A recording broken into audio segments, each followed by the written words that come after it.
Hello students, welcome back. Myself Kulbir Kadyan, Assistant Professor of Chemistry from Government College Israna.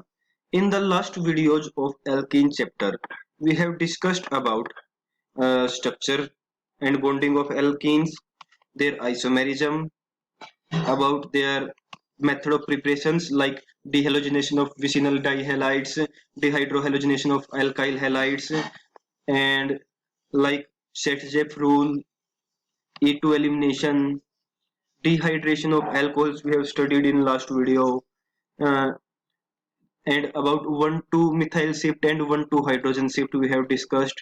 In this video we will discuss about Hofmann elimination method for preparation of alkenes and physical properties of alkenes. Now what is Hofmann elimination method? It is a very important method discussed in your syllabus.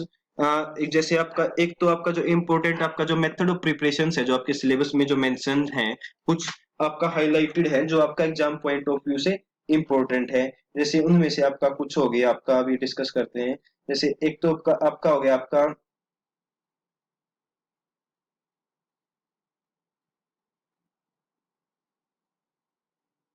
एक तो बेटा आपका एक तो हो गया आपका ये कि भी आपका dehydrohalogenation of alkyl halides. Second आपका इंपॉर्टेंट है आपका डी मतलब डिहाइड्रेशन ऑफ एल्किन्स या सेट्स-जेफ रूल। और आपका सिलेबस में अलग से मेंशन है sets-Jeff rule and Hofmann elimination rule. जैसे आपका सेट्स-जेफ रूल है आपका मोस्टली जो एल्किन्स बनती हैं वो सेट्स-जेफ रूल के अकॉर्डिंग बनती है। जैसे आपका जहां पे भी आपका एलिमिनेशन रिएक्शन है जो मोस्टली एलिमिनेशन रिएक्शंस जैसे आपका डिहाइड्रोहेलोजिनेशन था या फिर आपका डिहाइड्रेशन था, सब दोनों में आपका जो प्रोडक्ट है वो सेट्स-जेफ रूल के अकॉर्डिंग बन रहा था। मींस वो आपकी एल्कीन बन रही थी आपकी ज्यादा स्टेबल होगी जो आपका क्या है ज्यादा सब्स्टिट्यूटेड है। लेकिन यहाँ पे होफमैन एलिमिनेशन में ऐसा नहीं है, यहाँ पे रिवर्स है। होफमैन एलिमिनेशन में क्या होता है आपका क्वाटनरी अमोनियम सॉल्ट है आपका या तो आपका सीधा क्वाटनरी अमोनियम सॉल्ट है। फर्स्ट स्टेप में उसकी रिएक्शन आएगी आपकी Ag2O के साथ या सिल्वर के किसी और मतलब आपके सॉल्यूशन के साथ, तो आपका क्या बन जाता है हाइड्रोक्साइड आयन बन जाता है आपका quaternary ammonium hydroxide ion. Quaternary ammonium ion किसको बोलते हैं? जिसमें आपका नाइट्रोजन पे आपके 4 R ग्रुप लगे हुए हैं, जैसे एक R ग्रुप और 3 मिथाइल, ये मिथाइल, तो टोटल 4 R ग्रुप लगे हुए हैं। नाइट्रोजन आपका 3 बॉन्ड बनाता है, यहाँ पे 4 बना रखे हैं तो पॉजिटिव चार्ज को बैलेंस करने के लिए OH नेगेटिव। तो यहाँ पे आपका इस टाइप के आप इसको भी आप एक लिविंग ग्रुप मान के चले। जो होफमैन एलिमिनेशन में आप इसको ये मान के चले ये लिविंग ग्रुप है। लेकिन इस रिएक्शन में क्या होता है आपका क्वाटनरी अमोनियम क्वाटनरी आपका नाइट्रोजन है जहां पे, तो उस टाइम पे आप अगर इसके हाइड्रोक्साइड आयन को हीट करेंगे तो देखो आपका 2 अल्फा हाइड्रोजन है। ये आपका फंक्शनल ग्रुप है पूरा नाइट्रोजन जिसपे 3 मिथाइल ग्रुप लगे हुए हैं, ये लगा हुआ है CH पे। तो इससे जो नेक्स्ट कार्बन ये आपके अल्फा हाइड्रोजन हो गए, ये आपके अल्फा हाइड्रोजन हो गए। तो आपका यहाँ से भी हाइड्रोजन निकल सकता है, यहाँ से भी हाइड्रोजन। एक तो ग्रुप ये चला जाएगा, हाइड्रोजन इन दोनों जगह से दिखा रखा है, जो अपने ब्लू आपके जो नाइट्रोजन दिखा रखे हैं यहाँ से निकल सकता है बाहर आपका। अब अगर आपका यहाँ से जाए जो CH3 है इसका हाइड्रोजन बाहर जाएगा तो आपके पास क्या बनेगा 1 पेंटीन। मींस डबल बॉन्ड यहाँ पे आएगा आपका कार्बन कार्बन के बीच में, तो 1 पेंटीन बन जाएगा आपका।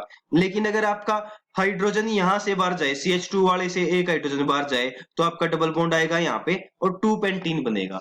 जितनी आपकी अगर ऐसा ही सिचुएशन जब आपका अगर एक केस में आपका 1 पेंटीन बन रही होती है एक में 2 पेंटीन, अगर ये रिएक्शन आपका डिहाइड्रोहेलोजिनेशन या डिहाइड्रेशन में होती है आपकी सपोज मींस यहाँ पे जो आपका नाइट्रोजन वाला जो ये आपका फंक्शनल ग्रुप है इसकी जगह OH या आपका कोई हेलोजन होता तो उस टाइम पे आपका प्रोडक्ट क्या बनता 2 पेंटीन ज्यादा सब्स्टिट्यूटेड बनता अकॉर्डिंग टू सेट्स-जेफ रूल। लेकिन इसके केस में प्रोडक्ट बनेगा आपका 1 पेंटीन, इसलिए इसको बोलते हैं आप होफमैन रूल भी बोलते हैं। आपका उल्टा होता है सेट-जेफ रूल का, यहाँ पे सेट-जेफ रूल नहीं होफमैन रूल। होफमैन रूल क्या कहता है आपका कि आपका लेस सब्स्टिट्यूटेड एल्कीन है वो ज्यादा स्टेबल होगी। किस केस में?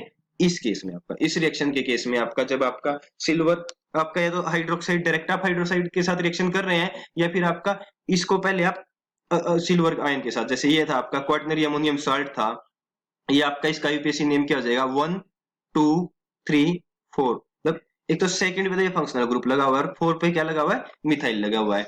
जब इसको भी आप सिल्वर ऑक्साइड की प्रेजेंस में हीट करेंगे तो आपका दो प्रोडक्ट बन सकते हैं। देखो नाइट्रोजन लगा हुआ है इस कार्बन पे, एक तो यहाँ से हाइड्रोजन बाहर जा सकता है जो एंड वाला ग्रुप कार्बन है, और एक जिस कार्बन पे दो मिथाइल ग्रुप लगे हुए हैं, एक हाइड्रोजन यहाँ से बाहर जा सकता है आपका, तो दो एल्कीन बनेगी आपके पास। एक तो बनेगी आपकी ये एल्कीन जब आपका हाइड्रोजन यहाँ से बाहर जाए, और एक आपकी बनेगी एल्कीन जब आपका हाइड्रोजन जो लास्ट कार्बन है उससे बाहर जाए, क्योंकि दो अल्फा हाइड्रोजन दो एल्कीन बन गई। तो नॉर्मल सेट जेफ रूल के अकॉर्डिंग तो ये प्रोडक्ट बनना चाहिए था।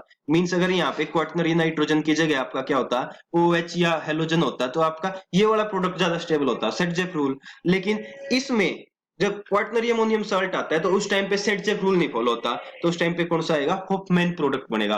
होफमैन प्रोडक्ट क्या होता है, लेस सब्स्टिट्यूटेड एल्कीन क्या होगी, मेजर प्रोडक्ट होगी। ये आपका किसके केस में होता है, जब आपका क्वाटनरी नाइट्रोजन, ये आपका आ जाता है क्वाटनरी क्वाटनरी नाइट्रोजन है। ध्यान रखना हमेशा, important exam point of view से आपका डिहाइड्रोहेलोजिनेशन और आपका डिहाइड्रेशन में सेट जेफ प्रोडक्ट, और इस टाइप की रिएक्शन में आपका Hofmann product means less substituted alkene.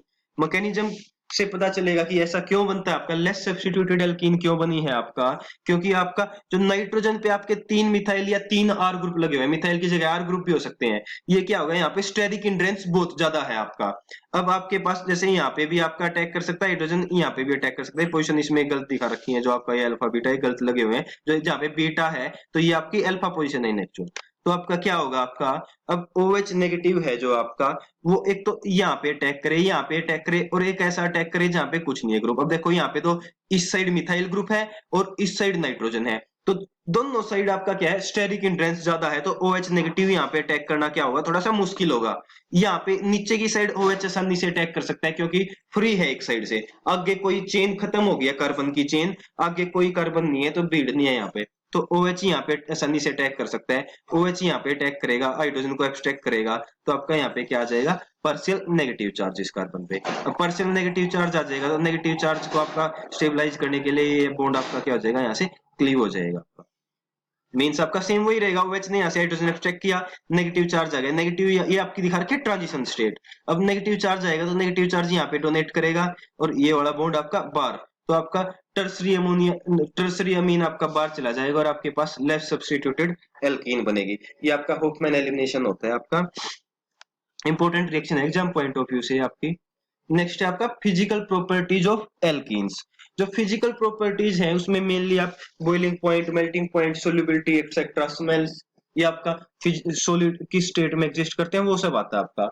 अब बॉइलिंग पॉइंट क्या होता है आपका, एल्केन्स के सिमिलर सा होता है, जैसे एल्केन्स में आपका ऑर्डर होता है ना, आपका ट्रेंड्स होते हैं आपका कि कब बढ़ेगा आपका, जैसे बता रखा है हमने कि क्या होता है आपका, जैसे जैसे कार्बन के नंबर आप बढ़ाते जाएंगे तो आपका क्या है, बॉइलिंग पॉइंट इंक्रीज होएगा। तो सेम ऐसे ही है, जैसे जैसे एल्कीन्स में भी जैसे जैसे नंबर ऑफ कार्बन्स बढ़ेंगे तो आपका क्या हो जाएगा, इंटरमोलिकुलर जो वेन डर वाल फोर्स है वो बढ़ेगी। क्यों बढ़ेगी, क्योंकि नंबर ऑफ कार्बन बढ़ाने से साइज बढ़ रहा है, और जो वेन डर वाल फोर्सेज है वो साइज पे डिपेंड करती है, जितना ज्यादा साइज होगा उतनी वेन डर वाल इंटरेक्शन क्या होगा, ज्यादा।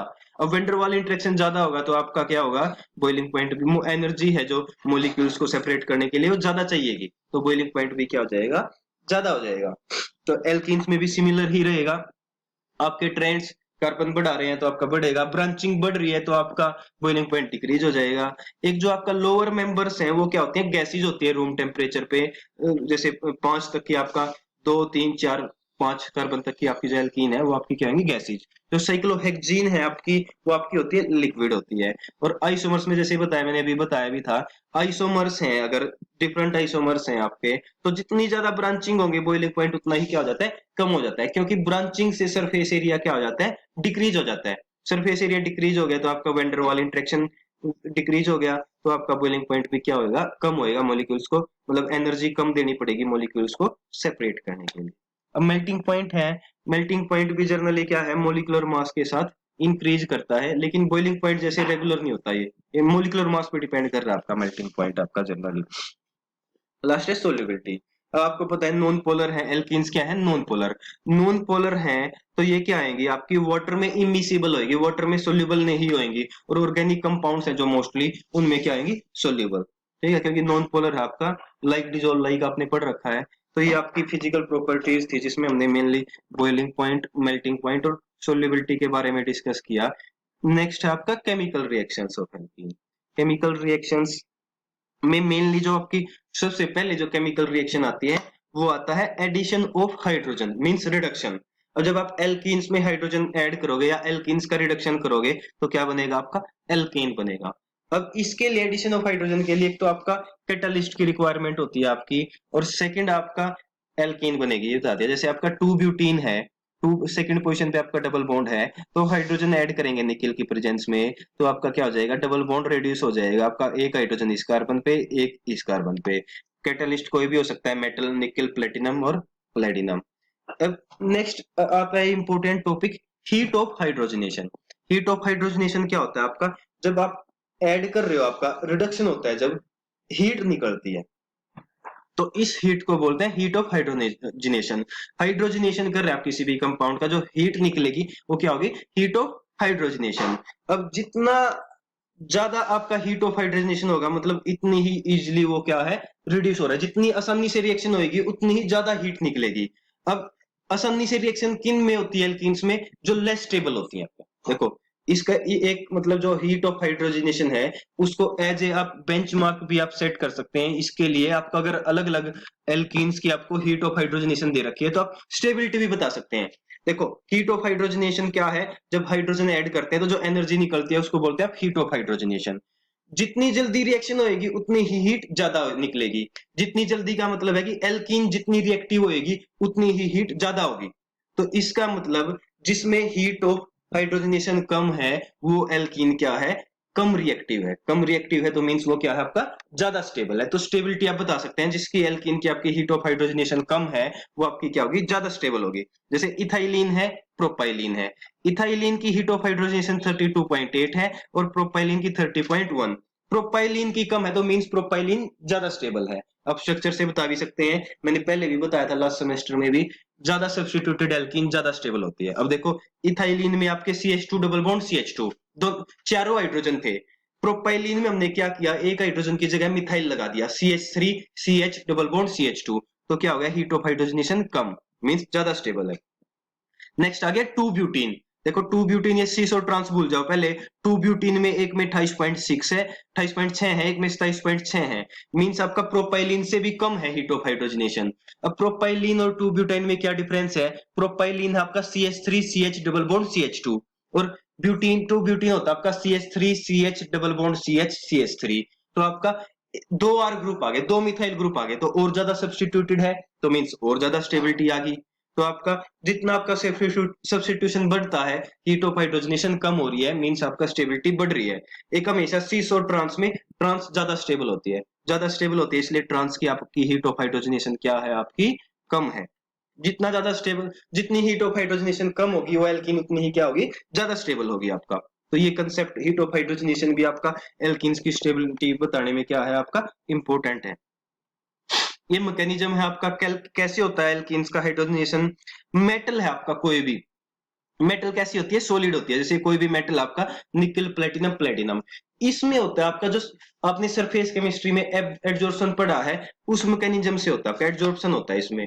जैसे आप सॉलिड के साथ रिएक्शन करा रहे हैं, आपका इथीन हाइड्रोजनेशन करा रहे हैं, तो हाइड्रोजन है और जो आपका एल्कीन है जिसको आप रिड्यूस कराना चाह रहे हैं, दोनों मेटल के सरफेस पे क्या हो जाती है, एडजॉर्ब हो जाती है। जैसे दोनों मेटल के सरफेस पे क्या है, एडजॉर्ब हो गई है। नेक्स्ट अब रिएक्शन है जो मेटल सरफेस पे ही होगी आगे। और जो हाइड्रोजन जो हाइड्रोजन के भी दो एटम एडजॉर्ब है यहाँ पे, जैसे एल्कीन भी है, तो एक एटम हाइड्रोजन का क्या कर गया, आपका डबल बॉन्ड के एक कार्बन पे लग गया। तो जिस कार्बन पे लग गया उसका मेटल के साथ क्या बॉन्ड, क्या आ गया, डिसोसिएट हो गया। जैसे पहले क्या था, ये जो डबल बॉन्ड था वो आपका मेटल के साथ बॉन्ड बना रखा था, डबल बॉन्ड ने, डबल बॉन्ड और मेटल का इंटरेक्शन था। अब क्या हुआ, एक हाइड्रोजन कार्बन के साथ आपने बॉन्ड बना लिया, तो आपका सिर्फ एक कार्बन अटैच रह गया मेटल से, एक साइड से क्या हो गया, वो अलग हो गया। नेक्स्ट टाइम पे क्या होगा, जो ये हाइड्रोजन है ये भी आपका कार्बन के साथ रिएक्शन कर लेगा, और ये आपका बार, ये आपका metal surface as it is. तो मेटल सरफेस आपका क्या है, यूज करते हैं हम एज ए कैटलिस्ट, क्योंकि बार बार रिएक्शन में यूज होता है, लेकिन खुद से रिएक्शन में टेक पार्ट नहीं कर रखा आपका। बाकी आपका कोई भी मेटल, निकल भी हो सकते हैं, प्लेटिनम भी हो सकती है, प्लेटिनम भी। एक आप यहाँ से देखो, दोनों सेम साइड, जो आपका एडिशन है हाइड्रोजन का, पाई बॉन्ड के अराउंड सिन होएगा, मीन सेम साइड से होएगा। ये दो हाइड्रोजन हैं जो नीचे लगी हैं, सेम साइड से लगेंगे। ये नहीं है कि ट्रांस, कि जैसे आपका लिंट उसमें होता है, आपका अमोनिया के केस में होता है, sodium in case of ammonia, कि आपका ट्रांस लग रहे थे, आपने अल्काइन वाले चैप्टर में बताया। यहाँ पे क्या होगा, सिन एडिशन होता है। जब भी आपका हेट्रोजीनियस कैटालिस्ट है जो मेटल के साथ आपका मेटल सरफेस पे होती है, वो क्या होता है, सिन एडिशन होता है, सेम साइड लगते हैं दोनों हाइड्रोजन। बाकी नेक्स्ट क्लास में डिस्कस करेंगे।